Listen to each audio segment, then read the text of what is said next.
Amados, quero saudar a todos nesta manhã. Hoje é dia 9 de janeiro do ano da graça de 2026 e é sexta-feira. Sendo sexta-feira, terminamos também aqui a nossa sequência de reflexões a partir do texto de Efésios capítulo 2, mas o assunto que considerámos no domingo foi igreja, e é esse que estamos também a considerar ao longo desta semana. E gostaria de terminar trazendo ao nosso coração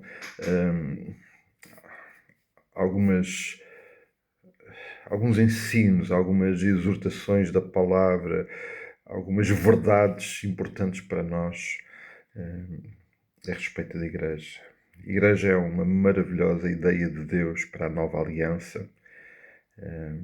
Foi instituída pelo próprio Senhor Jesus Cristo, lá em Mateus capítulo 16. O apóstolo Pedro tinha respondido a uma pergunta do Senhor Jesus, dizendo: Tu és o Cristo, o Filho do Deus vivo. E a partir dessa afirmação, dessa declaração, o Senhor Jesus também o afirmou logo de seguida no versículo 18: Também eu te digo, tu és o Pedro, e sobre esta pedra edificarei a minha igreja.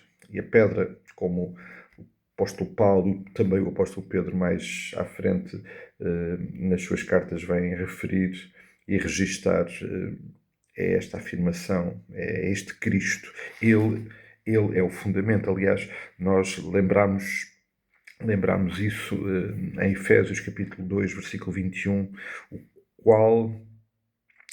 versículo 20, edificado sobre o fundamento dos apóstolos e profetas, sendo ele mesmo Cristo Jesus a pedra angular. Esta ideia maravilhosa do Pai em nós sermos igreja,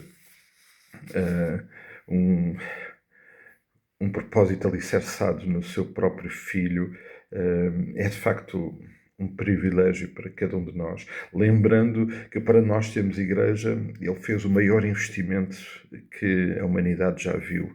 O próprio Senhor Jesus Cristo se entregou, ele veio e se entregou pessoalmente. O versículo 16 de Efésios 2 lembra-nos isso, e nos reconciliou em um só corpo por intermédio da cruz. E no versículo 13 já tinha registado isso. Nós fomos aproximados pelo sangue do Senhor Jesus. O centro desta realidade de sermos igreja é Cristo e a sua obra redentora e reconciliadora na cruz, a sua vitória sobre a morte, um túmulo vazio. E por isso, como igreja, hoje celebramos aquele domingo em que o túmulo estava vazio, porque na nova aliança é esse o centro, essa é a razão e este é o privilégio que nós temos. Ser igreja é experimentar algo único no mundo, porque ser igreja é ser parte da única organização do mundo que tem vida, e essa vida é-nos dada pelo próprio Espírito Santo, própria expressão e presença de Deus entre nós. E por isso o Senhor Jesus, em Atos 1:8, lembrou aqueles a quem estava a entregar a missão de que viria sobre eles para estar presente, para se manifestar, para dirigir. Em João é usado particularmente pelo Senhor para nos dar toda a informação sobre a intervenção do Espírito Santo na nossa vida.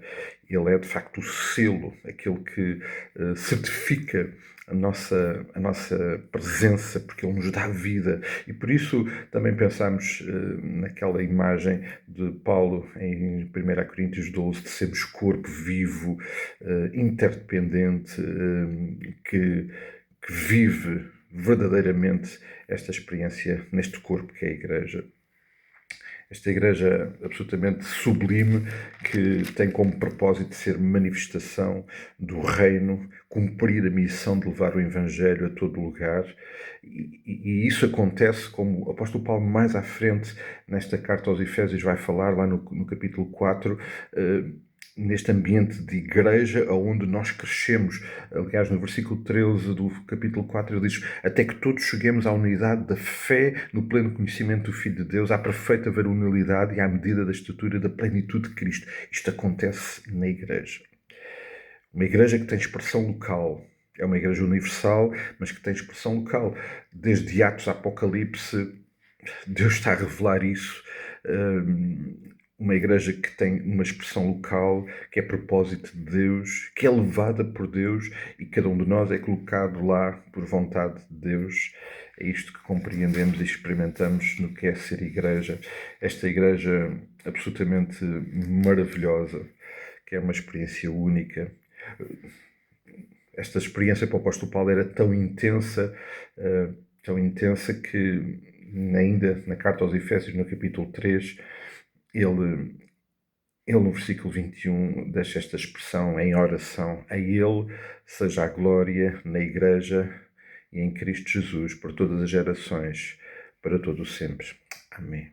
Este é o santo e maravilhoso propósito de Deus. E ser igreja é um privilégio único, extraordinário, que não podemos tornar nem vulgarizar na nossa vida. Ser igreja é muito mais do que estarmos juntos uma vez por semana. Ser igreja é ser parte do corpo de Cristo, é ser parte do plano maravilhoso de Deus para este mundo, é ser parte da missão, é ser parte deste corpo vivo, é viver esta experiência de vida extraordinária e sobrenatural com a presença, a ação incrível do Espírito Santo na nossa vida. É de facto o melhor lugar do mundo para estar e viver enquanto aqui estamos, porque logo, logo o Senhor Jesus virá e é exatamente à igreja que Ele virá buscar. Nada mais, nem mais ninguém, é a sua igreja que Ele vem buscar. E isso nos anima muito, isso nos alegra muito, isso obviamente produz em nós um motivo de gratidão, de louvor e de celebração a este Deus maravilhoso que nos amou desta forma e que nos permite estar e ser igreja desta forma. A Ele todo o louvor, toda a glória, para sempre, e somos realmente muito gratos. Continuamos a evidenciar uma marca da igreja, que é a nossa interdependência também através da oração. Então vamos continuar a orar uns pelos outros e a celebrar o Senhor Jesus de uma forma única. Querendo o Senhor, nós nos vamos encontrando por aí e podemos fazer isso pessoalmente. Até lá, um dia muito abençoado e as maiores bênçãos do Pai.